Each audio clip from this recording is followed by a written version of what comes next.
Hello, and welcome to Gen Con 2025. This is the intro to RPG podcasting panel.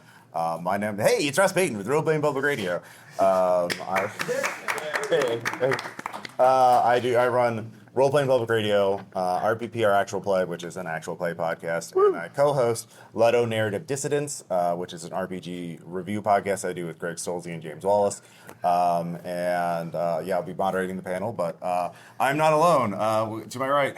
Hello, I'm Ethan Cordray. I am part of the Technical Difficulties Gaming Podcast. We began kind of as a spin-off of RPPR as fans, and then have been kind of doing our own thing for almost 10 years now.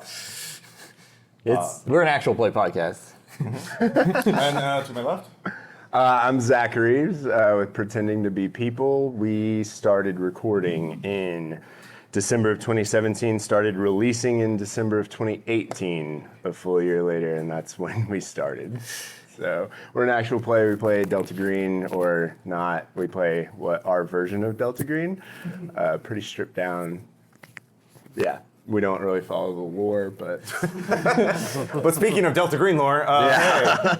Hi, I'm Caleb Stokes. I also started with RPPR until Ross and I's brutal and acrimonious divorce. Who wouldn't talk about that? And I'm here contractually. I write for Delta Green, and I also run my own publishing company called Heaven on Games, and I do Patreon podcasts of all the stuff I write to playtest. So I have Heaven on Games Open Design, which is everything I'm working on for my own company, and then I run in everything I'm going to give to Arc Dream for Delta Green through Delta Green Dead channels. Which can be found on Patreon or at deltagreen.ghost.io. Mm-hmm. So we have a lot of different experiences doing different types of actual RPG podcasts, and this panel is for you. This is introductory material, and there's starting a podcast is a lot of fun, but it's very challenging. It can be very rewarding, there's a lot of different technical topics.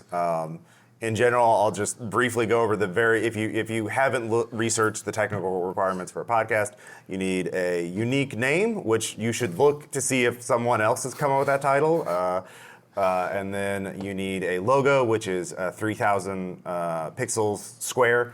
And then you need a podcast host, which creates an RSS feed, which is RSS feed is a fancy way of saying it's a address that you can plug into a podcast app to automatically download new episodes, and then a description of it, and at least one episode that you can put on the podcast host, and then you can submit it to Apple Podcasts and Spotify and other podcast directories. And that's very, very minimal information, but that's the bare minimum. Spotify has free podcast hosting, but it's Spotify, so if you don't trust Spotify, then you usually have to pay money for podcast hosting. That's what you need minimum as technically, but that's not even talking about recording the podcast, editing the podcast, producing the podcast. So there's a lot of what do you podcast about? How do you do it? How much work do you want to put into it? Podcasting is a marathon, not a sprint. It is a long term. If you want to do a podcast, I've been podcasting since 2007. Ethan was 2010? It wasn't quite that long. It's Okay. I think 2015? 2016. Okay. We're about to hit our 10-year anniversary. Yeah, and then 2017, and then Mostly let you do it. Yeah. So That's my strat. yeah, recommended. think Yes. pod fading where you get burnout in podcasting can happen, because I see a lot of podcasts that they start out with a lot of good ideas and burn up all that energy doing a couple really slick episodes, and they say, oh, this is too much work. You have to create a podcast that is sustainable, that you can do and generate enough energy, or that you have enough energy to do every week or every month or whatever your cycle is for a years, to really get the most out of it. But For fun. yeah. And maybe money, sometimes, yeah. Sometimes, yeah, it'll pay almost as good as working at a fast food restaurant, yeah. Almost. But yeah, there's so many, I don't know what problems or what questions you have about podcasting. So we could talk about any aspect of podcasting, I think the best thing would be to open it up to questions. And so, or who has a question about podcasting that they want answered? Or if not, we can just everybody introduce like, Zach, what is your sort of philosophy of podcasting, and just as a broad overview? Yeah. Whew. Where do you see your podcast in 5 years? Yeah. Conquering Earth. Oh, nice. Basically, like I want to like tap into one of the things you said of like have one episode ready to roll. I would just say right off the bat, have more than one episode ready to go when you launch. Things get tricky in the editing process, and you can lose stuff, and you can get confused, and you can, I don't know, many things can happen. And so I think having at least 3 to 5 is a good place to start before you start uploading. I spent that year in between 2017, 2018, like learning how to edit and like working on our first 3 episodes over and over and over and over. And when I go back and listen to them, I'm still like, ooh, Oh yeah. what I wouldn't give to redo that. But you, as all things, you grow, you get better. It's fun to go back and watch where you came from. So don't be scared to start, because everybody starts somewhere. And Yeah. you can always grow from there. The perfect is the enemy of the good. Like, Absolutely. if you're trying to be absolutely perfect and trying to like, oh, this podcast that has a 6-figure or more budget, like, oh, I can't do that. Like, well, it's okay. I say that to myself every other week when I'm editing. Yeah, Ethan. What? We got a question. Oh, we got a for us. question. Yeah. Yes. Yeah, how do you balance a real play podcast with having your players just having fun, being into it, recording, versus creating a production, right? I've been in part of groups that have like tried to start a podcast, and that's sort of where we struggled. Do you have are we going to edit out all of the times where we stop and look for rules? And I guess that's sort of like a podcast director, different aspect. But like getting your players to just relax? Are we catching them candidly? How much of your podcasts are performances versus just like raw captured play, if that question makes sense? Yeah. No, that's actually when I started doing actual plays back in like 2008 or 9. It was all like before Critical Role. It was very just we're just recording a game, and that's sort of what I lean to. But like it's a editorial choice more than anything. There's no wrong answer. It's like, what do you think will make an interesting podcast? And different listener, and you'll attract a different audience based on that. So like our RPPR's listeners like us discussing the rules and like figuring out how a game works as we play it. But some people, they want more of the drama and stuff like that. Like Zach, you're more of that. Absolutely, yeah. I edit out all dead air, and like anytime we're like staring at the computer for upwards of 2 to 3 or like minutes, question like arguing like how does the shooting auto fire, how does this rule work in Delta Green or whatever. Yeah. I don't know. That's the key. Kale, what are your thoughts on that? Yeah, I wouldn't call what I do professional, except that I get paid for it. But like, I want my players to play a game, and I want them to have a good time, and I want them to know that I have dedicated. It's literally my full-time job to make a good game, and I'm gonna fail and mess that up sometimes. But they're my friends. They have work. They got kids. They got families. They're gonna show up on their night off and play with me, and so I am in a very older school thought of APs. Now, I only play one game on my main show, which is Delta Green, so like everyone knows the rules. Most of them are there for that, so I edit that out, and we don't do play. But like, I'm not gonna like ask somebody, you want to hit that line again for all that money I'm not paying you to do this? Yeah, like I'm never gonna do that. And like, it's a horror game, and like I try and police the tone by like making them genuinely scared. But if something funny happens, I'm not gonna be like, oh my God, you've ruined it, Jeremy. We've got to start over from the top. And that's AP for a lot of people. It is a theatrical production with no union, no script, no money to the player. And I'm not gonna do that. Like, bare minimum, you're gonna have fun playing the game that I kind of know how to write well, and I'm gonna record it, and maybe it'll be good. But you gotta have that ethos at the start. You can't like start in one thing and then try and shift halfway through the other, or get people expecting like critical role values, and then it's like you just slap a phone down in the middle of a table at Gen Con audio quality. That's gonna jar people. But I'm just pretty outside. Like in my Heaven on Games Open Design, are there any kids in the audience? No. Our subtitle is fucking up in real time. Like if I get the rule wrong, I'm play testing it, I leave it in. Like, and a lot of people hate that, but a lot of people only get that from me or somebody else who still does it, because everything's just like, here's a guy from a cable TV show. He's playing a dwarf now. Like, and they want something, I don't want to say authentic, but a little bit more close to what they're going to have at the table. The other thing is, if they're not professional performers and you start treating it like, well, we're on the stage now, get ready for our live show, some people are going to shrink, like just crippling shrink with that. When if you just told them, we're playing a game with my friends and there happens to be a microphone over there, they like shine, they become fan favorites. People do art for their characters, like, and because they don't realize it, because they're just having good times with their friends. So I would just be intentional about whatever side of that you're going for. But also do what's natural. Yeah. Right. Because like when we started, like we had played 2 full campaigns that I homebrewed before. They both ran for about 10 months. We played every Tuesday night. It was our home game, and we all put in a lot of work. We knew what was happening. I kept notes after every session and would send them to them and recap at the top of every episode. Session, now I say episode, like, fuck. But That's how they get you. But like those early sessions and stuff, we were putting in the same amount of like effort and well, actually once Joe came in and joined our group, that's when we started putting in effort, because he raised us to another level.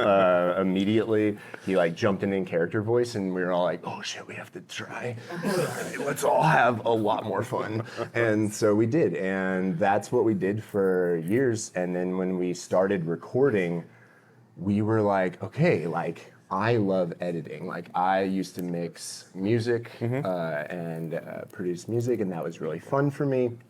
And so I was really excited to dive into the podcasting side of that and learn the technical parts of it. I was already listening to so many podcasts. My wife Taylor got me into them, and I just like did not stop. She's the reason that I'm here right now. Like it's her fault.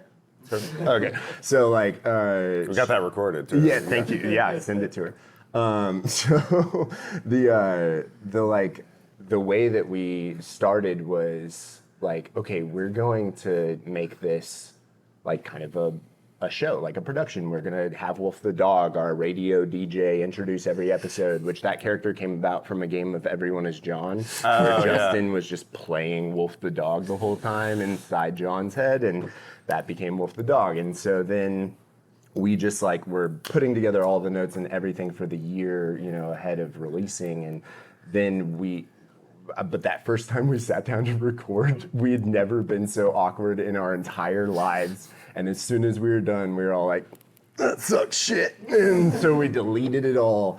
And then when we went back to do it again, it felt really weird at the beginning. But again, Joe kicked us off, and literally like when we hit his character, it just like flew. Like something about we found the rhythm, we found ourselves. And I think that's what I was saying earlier, is be authentic. Like even if that means hamming it up a little bit because you're trying to make your friends at the table laugh, or the people who are listening laugh, or just be engrossed in the story, like it doesn't have to be humor, but that dedication is what people get glommed onto, is when they can tell you're having fun. I think one thing also, to a degree, it also system matters, because if you're doing like a Lancer actual play, like you really do need to address the rules, because that is a very tactical, complex war game sort of focused. Yeah, you also need a camera. Yeah, you also need, or a virtual tabletop or something. Yeah. But like a more rules light game, if you're doing the Quiet Year, you could be more dramatic or something like that, or Fiasco. You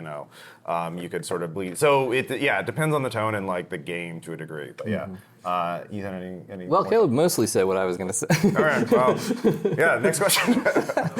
Based on what you just said, quality versus quantity versus feedback from your audience. How do you address that when you are doing your podcast? So the question is quality versus quantity versus audience feedback. Yeah, you want to be aware of audience feedback. Like, it's if people consistently ding you on one thing, then try and work on it. Because if they're still listening, that means they want something from your show, so that's good. And if they care enough to actually message you, that's great. Because the most common thing is for people to just stop listening and disappear.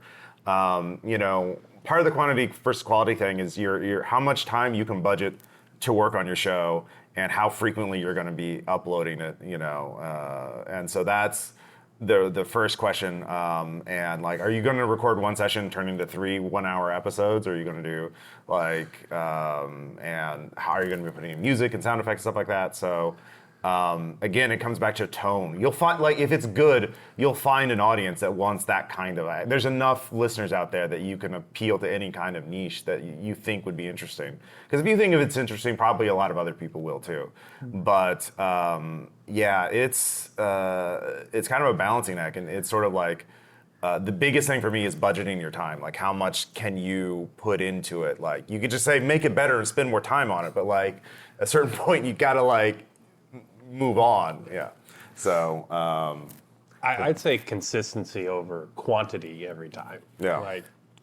Quality also meant your audio quality. Oh, yeah. Yeah. That's another thing, because I've been turned off to podcasts where I can barely hear the person Yeah. talking. Yeah. The music's too loud, or something. Yeah. I can't deal with it. There is kind of a baseline, like obviously, like the thing that you have to do that some people seem like they don't do is actually listen to your recordings before you post them. Like, you got to at least be like there is like there's got to be at least a baseline that you have to kind of meet to like have something be listenable. And I mean, it is worthwhile to like invest in good equipment that's going to get you the audio quality that you want. Honestly, equipment makes a huge difference. Oh, sure. It makes way more difference than technique, honestly.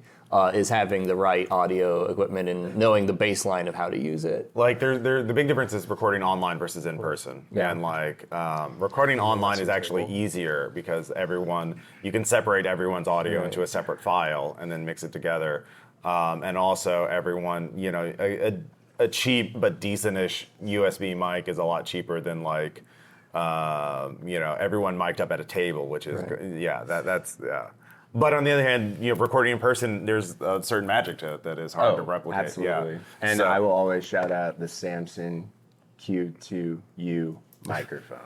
We still use it. It's like $60. Yeah. Yeah, I mean, it's not, you're not going to be like recording a studio album. And or it's something. XLR. Yeah. It gets the job done. I think it's good enough quality. We've never had people complain, so Yeah, absolutely. For sure. super important. The main thing is if you're going to start an RPG podcaster, you have to be comfortable with the idea that you're going to have to learn audio editing. No one's going to do it for you. Like, you get friends like, oh yeah, I can edit the episode for you. It's like, that friend is going to learn like, oh, this is a lot of work. And I'm not the one doing the podcast. It's not my name on the podcast. It'd be like, podcast by, John Smith and edited by Bob. Bob's going to be like, well, I don't like that. So I could just do my own show. So and audio editing is an entire profession. So but Where do you start with that, with learning how to do audio editing? the first is you need to find basically what you want to edit in, and the common answer is Audacity, because Audacity's greatest virtue is it's free, but there are other options. If you have a subscription to Adobe, I use Adobe Audition. There's also software called Reaper. Basically, what you want is what they call a DAW, Digital Audio Workstation, DAW, and there's a lot of different ones. What do you use? I use Audacity still. Yeah, It's free. it's free. Yeah. Caleb, bartender. you use DaVinci Resolve, I think. For video. Okay. You can do audio on that. I'm also on Audition now, but I switched over because I started doing a podcast in person because I was playtesting a game. And if you're playtesting and podcasting at the same time, it's very hard to be like, let me change this handout to the rule that it's supposed to be to send it to you, to get it on the Google. It's much easier to do it like, here's the new rule, and you write it on a napkin, we keep going.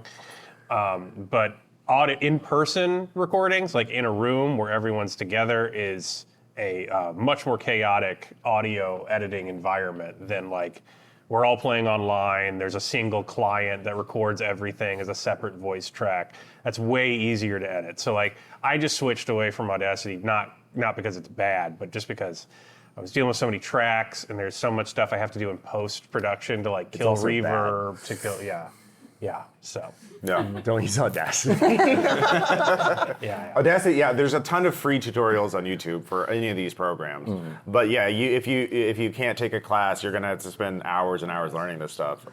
That is the answer. Like Yeah. YouTube. Like I straight up just everything that I looked up was on YouTube. Yeah. And I just taught myself. Also, don't sleep on structure. Like, if you have a clear structure for your show, you don't have to learn everything about audio editing. You could learn the stuff. Like, I audio edit like a tech priest. Like, I don't know why it works. I don't really know what that word means. I gotta put blood on my PC and incense, but like, it eventually gets there just because I learned how to do that part of the show, and I always record that part of the show the same way, and then we go to the next part of the show, and then you don't have to get to like parametric EQs and all sorts of like deep stuff. Like you don't have to learn everything that's going to be on that software, because that's how you get overwhelmed. I Yeah. set our EQs for our voices years ago, and then every time we have a new guest on, I'm like, How do I do this? EQ someone's You take voice. photos of your like where all the knobs are. yeah. Refer to it. Yeah, and eventually forget what all the knobs mean, but you have the photo.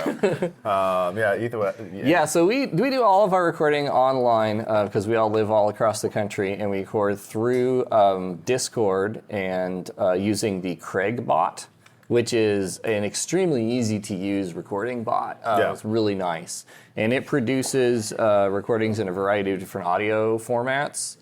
Including ones you can just like ship straight into Audacity, which Yeah. is what our editor guy uses too. Do you edit them? I do not do the editing. Okay. My friend Greg does the editing, and he's great, and we should pay him, but we don't. Do you know what Greg uses? He uses Audacity. Yeah. Yeah. What's his email? Yeah. So yeah, that's that. Yeah, you just do a bunch of test recording first, and work out what like your format of your show is going to be. Are you going to have intro music, and then like just record one thing and practice it. One thing to keep them. Oh yeah, for being quiet. There's a podcast. There's a system measurement called the LUFS, and you're trying to set your loudness essentially to that level. And I know in Audition it's called match loudness. You set it to like -16 LUFS, and basically it'll raise the waveform to be the highest wave. It'll try and get it to where it's loud but it's consistent, and not too loud. So there is I gotta start doing that. yeah. There's a similar feature in Audacity. It has a slightly different name to it, but there's a way to set basically the maximum loudness of your sound file. So there's a lot of also podcasting specific apps now. Descript is one. There's one called Auphonics. Most of these are subscription. Hindenburg's another one, and they have the audio stuff built in as well as the tech stuff. Well, like the audio technical quality versus like Descript will transcribe your entire podcast, and then you can edit it like a Word file. But it's a subscription based. You're gonna be paying a monthly fee for that, and some of these things will now use AI to make your voices sound better. But I tested like Adobe's podcast has a feature that does this now, but it that doesn't sound like my friend anymore. Like certain sound files, it'll just like Or robot. cuts out all laughter because Yeah. it's not a word. Oh, yeah. That's fun. Oh, terrifying. Yeah, like I use Thank you, machine. Adobe Premiere has a feature called Detect Pauses, and it'll like go through your audio file and detect any pause, and when people aren't talking, but it doesn't know if that's silence, people rolling dice, or people laughing. So I have to go through all of them and like manually check each one before I cut them out. So anyway, I hope that gives you some starting. Okay, good. Yeah. Any next question? Yes. So, quick question. Just you mentioned like Lancer, heavy rules game, so to speak. So, how do you address do you go over all of the rules at once, or do you go over rules as they come up? Because obviously, information overload versus they don't actually know why you're doing certain things. Yeah. Usually, like for a new RPG, like I recently ran the One Ring for the first time for the podcast. It hasn't been posted yet, but like I gave a brief overview. Here's how the basic dice mechanics.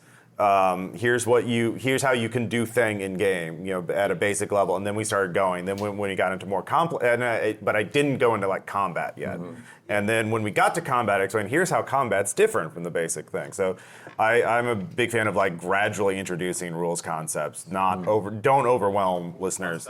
Yeah, one step at a time. Unless you want to do like a separate podcast that like, here's just the rules primer. But then there are people who won't listen to that. So Well, And they then should you have to do it Yeah. like as you go anyway. Yeah. I would say that I think there may be space in like the podcasting like universe for more content like that, because it seems like that's something that I feel like I would occasionally really like and doesn't seem to exist for a lot of games. Because often I would like to like listen to someone explain like a lot of like there's all that stuff on YouTube for like how to play board games, right? Everybody's looking up a video of how to play. I don't know of anyone who's doing that just like exclusively for Yeah, RPG. straight up tutorialization Yeah. would be a niche. So one of the things we do on TechDiff is we like play testing like new games and stuff. That's actually we kicked off play testing Caleb's Red Markets game. Best game, by the way. It's amazing. There's a panel tomorrow about the second edition. Yeah. You should come to it. 4:00 at the Marriott Tennessee Room. Yeah. Anyway, it's a fantastic game. Plug. But we do a lot of playtesting new games. So that like the way you explain the rules and learning to understand the rules is a part of the experience. And we want that to be in the recording. So when we're figuring something out, we're figuring something out live, and we want the audience to be there for us figuring that stuff out. So it's a choice you have to make about what your approach. Basically, look for what your goal is, and just do that. Yeah. Zach, any thoughts on rules? Nope. Yeah. Yeah, no. I mean, no is actually a valid thing. Like, if you're focused on the drama and that's what you tell, like, especially if you're using a system that's pretty easy to run, like Delta Green, like, you just, like, roll dice and move on. High, low, do the dice match. Yeah, exactly. Yeah. Also, if your players are not like professional podcasters, as most won't be, like tell them you're editing it out. That helps. Like if I get a character who's nervous about rules, like, oh my god, I don't know the rule. Everyone's gonna make a comment. Oh my god, every second ticking by is me being more hated by the listener. Just be like, no, you're a genius. You got it right the first time because I'm gonna edit this whole conversation out. It's funny. And then it goes way faster. And then like you use those Discord bots, like they have a function where you just like note. Yeah. And then you type in whatever you want, and it gives you an exact timestamp of whatever you did. So, like, when I do a recording, I'll go through backwards first before I scrub through and delete any silences and stuff and change the timestamps. And I'll just cut out, like, so-and-so went to the bathroom. 50-minute conversation about cover rules. And I just knock all that stuff out. Then I get just, like, the raw narrative of it. And then I go through and, like, delete silences and adjust volume. Yeah, that's really helpful. No matter how you're recording, if you're make notes of like things that you want to cut or emphasize, like not just like, oh, dog barked, but also like, oh, this is a really cool bit. I should like make sure, because you also think about like if you're doing a podcast, you need to think about promoting it and think about good bits that would be good for social media, like a 1 to 2 minute clip that you could put on. Make into a little video as an audiogram. That's, I think the term is, like, yeah. And so, yeah, make notes during your recordings. Yeah. Yes. Yeah. So follow up for that, you guys have mentioned editing and sort of like you've learned a lot, you've come a long way, you were editing a lot, and now you can, kind of record it in a way where there's not as much editing required. So I guess, real talk, how much editing time are we looking at from like a novice perspective, just coming in and like I've finally polished and found my system here, because there's so much time involved, prepping it, recording it, and then what is that time commitment for real? The first few episodes are not going to be representative because you're going to be learning, like spending so much time YouTubing, like how to do things. 400 hours. Yeah. Like So start. Yeah, it also depends on like, are you adding music and sound effects? Are you like polishing up everything? Are you also how many filler words are you cutting out? The uhs and the ums and stuff like that. Now they're like some apps like Descript and Adobe Premiere have tools to detect filler words and automatically zap them. But like, that's automated, so like it's not going to be 100%. Are you going to manually check every filler word to make sure it can be zapped? So I would say your first episode will take like probably 3 times the length of the episode, of the recording. And then it'll get better as you figure out your format and figure out once you figure out, it's a very, like Caleb was saying, you don't have to master everything about audio. You're just editing people talking. It's not like you're mixing a band or whatever. So you'll get better at it and you'll get faster at it. But expect the first couple episodes to take a long time and a lot of effort. Yeah. One thing people sleep on, edit in the microphone. So like say we're gonna play a 4-hour game, like a healthy session that ain't nobody gonna listen to because it's 4 hours long. You want to split it up, right? Somebody needs to get dinner, you got to go to the bathroom, you got to take the dog, all that kind of stuff. There is no reason not to record the episode, redo the intro, because you don't have to do the thing you do in most long form AP podcasts where you have to remind your players what they just did because you're the one who edited it and they haven't seen the game in 2 months. They're right there, they know what they did, they can sort of leave character for a second and comment on what happened in the last episode and get back in. Doing that, extra 5-minute intro right in the middle instead of cutting midway through and be like, me from the editing room floor and here's what happened last time. You're gonna save 4 or 5 hours. You've turned something into I gotta get this file that I've recorded at a different time with a different room tone, with this file with a different time on a different microphone, I gotta blend them and you turn that into snip, episode for next week, drag and drop, and you're done. So there's tons of stuff you can do to speed it up by just saying, hey guys, we're gonna redo the intro, or we're gonna, I'm gonna clap really loud here so I see the wave file and I know to cut this. You can do a lot of stay away from the computer hacks to make it faster. Yeah. Yeah. Very good. And to what you said, what did you just say? No, as far as the room tone goes, room tone's crazy huge, and I don't know if everybody knows that, but get silence recorded of you all sitting in the room and trying not to move or breathe or talk for 30 seconds or so, and then I think the Audacity noise reduction is incredible. It's surprisingly good. It's one of the reasons probably that I'm still on Audacity besides resistance to change.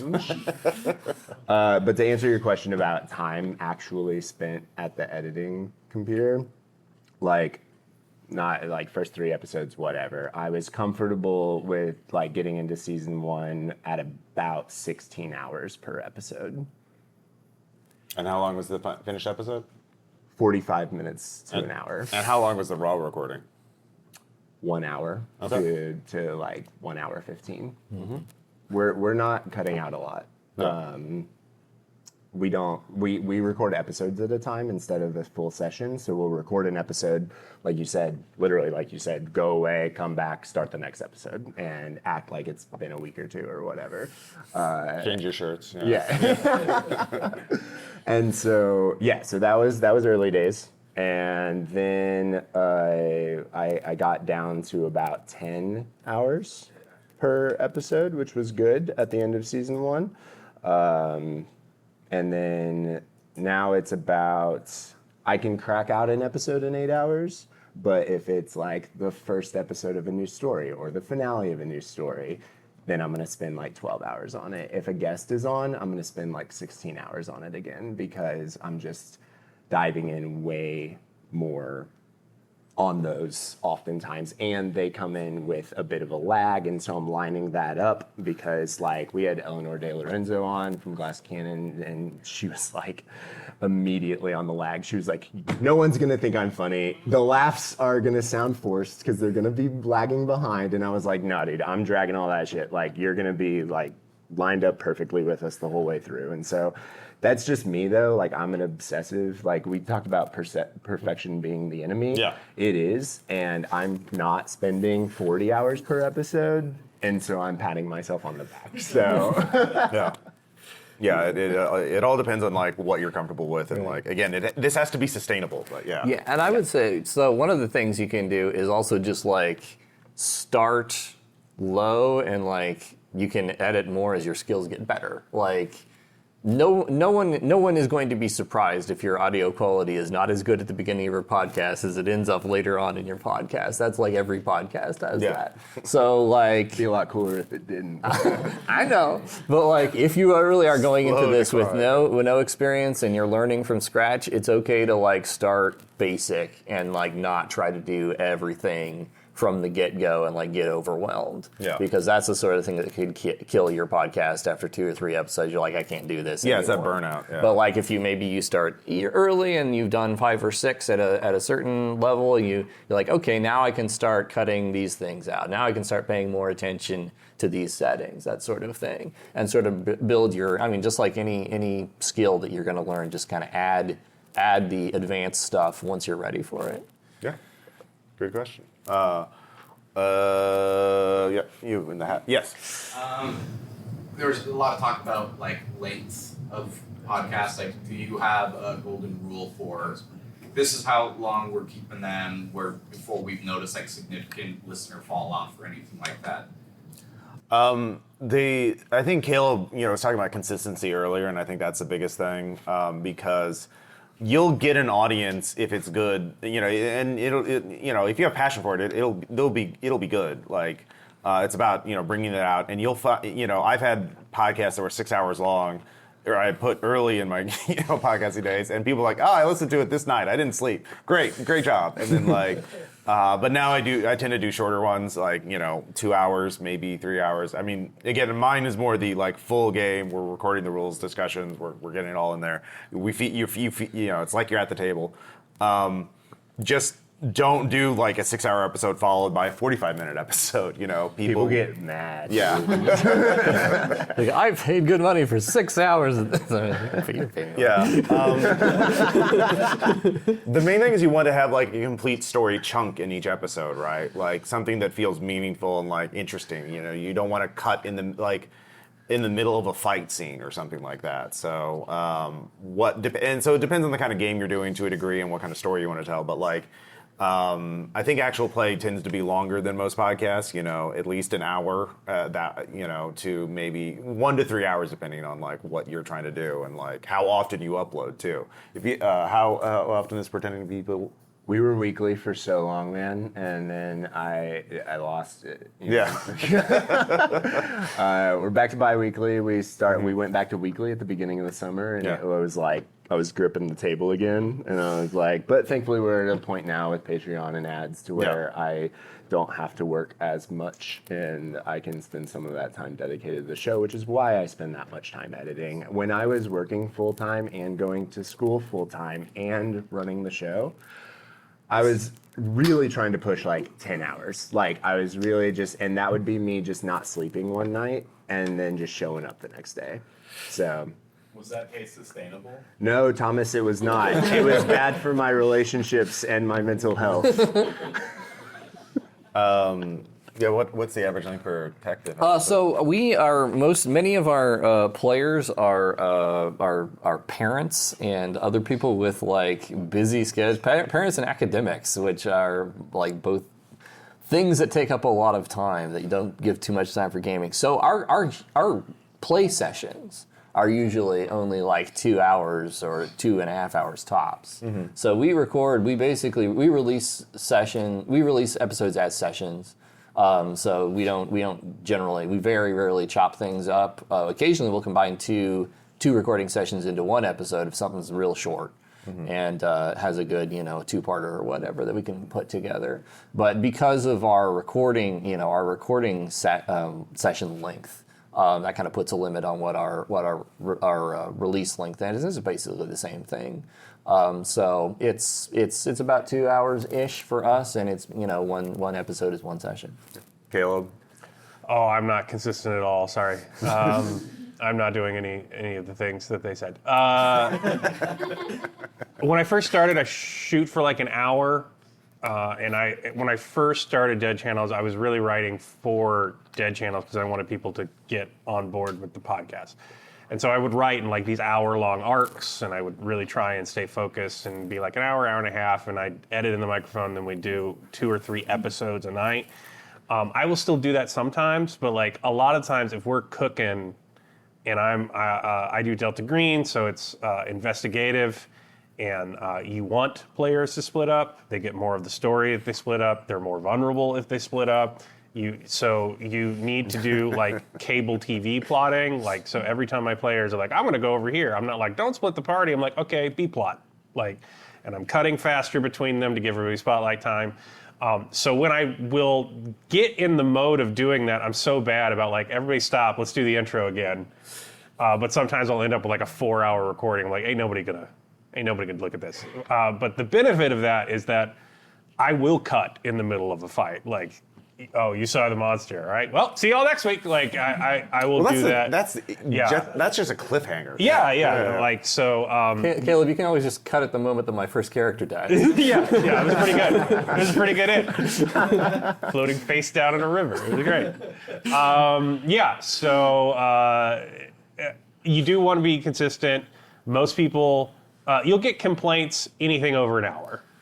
They're not going to stick with the show. I wouldn't worry about it or think it's indicative unless you have like metrics and analytics for that. Someone will go in the comment and be like, an hour and 15, oh my God. Like, and then you will just not have that person as a patron. You will move on with your life. But yeah, you got to let people know what to expect. Yeah.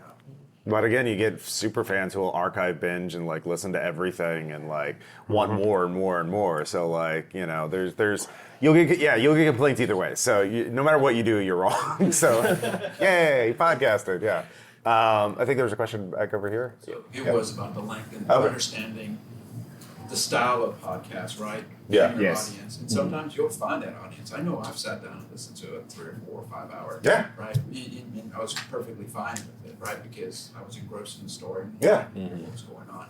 But yet, you know, drama versus actual play versus new rules versus, you know, all this kind of, I guess it's just about doing it, right? Absolutely. And then finding your audience. Like, think about the average podcast listener. A lot of them listen to podcasts as they commute or as they work jobs where they can do that. I had one listener like, yeah, your show is great for anchor watch when I'm out on my boat, you know, sailing between the coasts. And like, cool.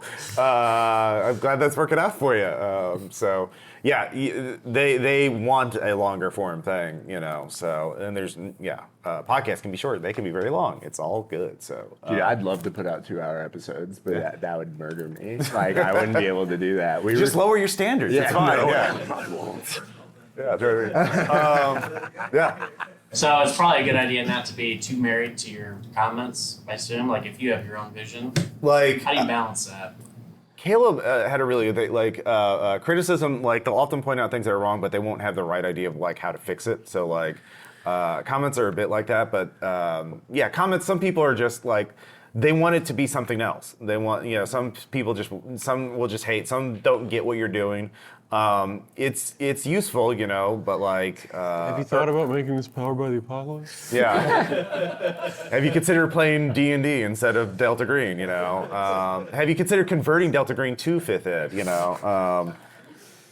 It's helpful because if they all ding you for like, oh, this one person is so loud, I can't understand what they're saying, or it's so quiet, I can't understand. You know, if it's like a technical thing like that, work on that. But if they all tell you get one particular rule about like, you know, wrong, maybe look into that. But like, yeah, it's the internet. You can't take it too seriously. But Yeah, you're looking for aggregate comments, Yeah. not one comment on anything for any reason. Yeah. My outlook is that even like negative engagement is still engagement. Like, they listen to your show, right? That's better than no one listening to your show. So like, that's or not commenting. Yeah, and they like cared enough to write something, even if they cared in kind of a negative fashion. So like, I mean, that's just my perspective. I'm like, I can't take it too harshly because at least somebody's paying attention. Yeah. And I don't know how applicable this is, but like, I won't say I get things wrong on purpose, but like sometimes I'm writing something and I really don't want to stop everything I've done to like try and find a library database that will tell me about how this government organization actually works, and stop my whole writing day to like dig through Wikipedia and check it and throw away all the AI. results, I'll just write what I think it is, and then someone in the comments once I post will be like, I actually work in the NSA mainway database in Fort Meade. Here is the classified way this thing works, like War Thunder style. I'm like, thanks, man. I fucked that up. It's going right in. Like, yeah, and I didn't have to do anything. I'm just like, yeah, if you want your firearm rules to be great, just post an AP and vibe it out. Yeah. And then once the comments come, they're gonna tell you like the caliber, diameter, bullet, how many and I'm just copy, paste, done. Well, actually, that buckshot wouldn't work very well against the monster because it's made of wood. Yeah, that's the first comment I ever got on a game was I did a shotgun wrong. Like, it wasn't like, oh, new player, glad to hear you. Just like, how dare you, sir? Yeah. Your negative comments, just right. There's a YouTube couple called Evotel and Taliesin, and one of his catchphrases, well, just downvote the shit out of it. Yeah.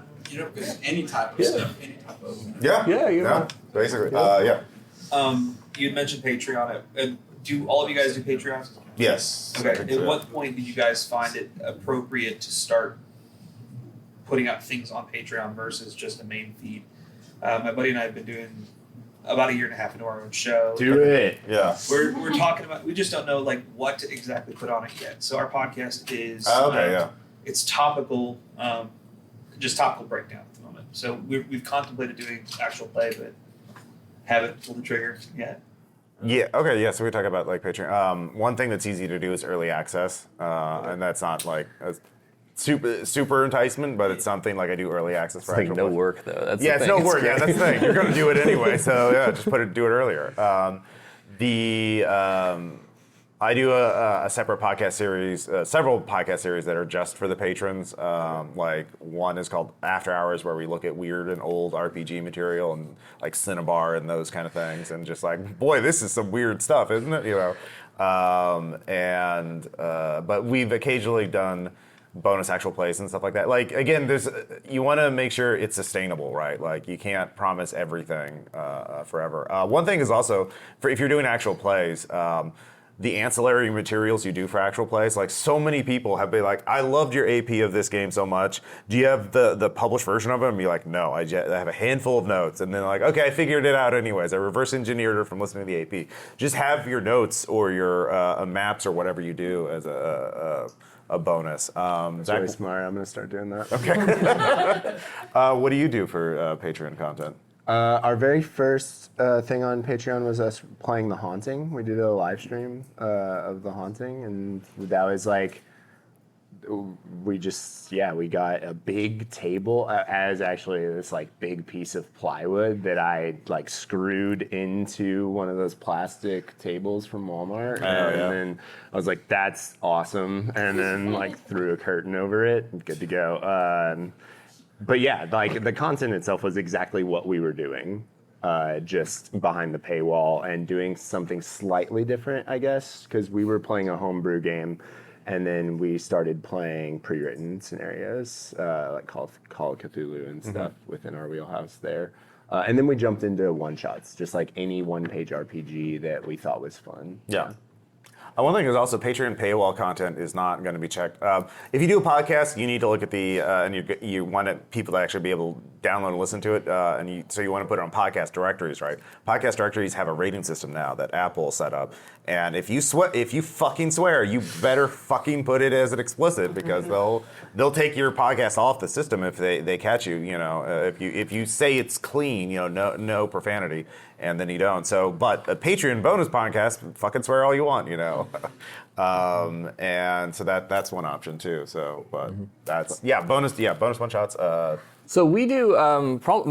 We have a very low key Patreon. Like we're not trying to. Nobody's working. This is nobody's job. We're basically just trying to pay our hosting fees, and it's working out so far. It's great.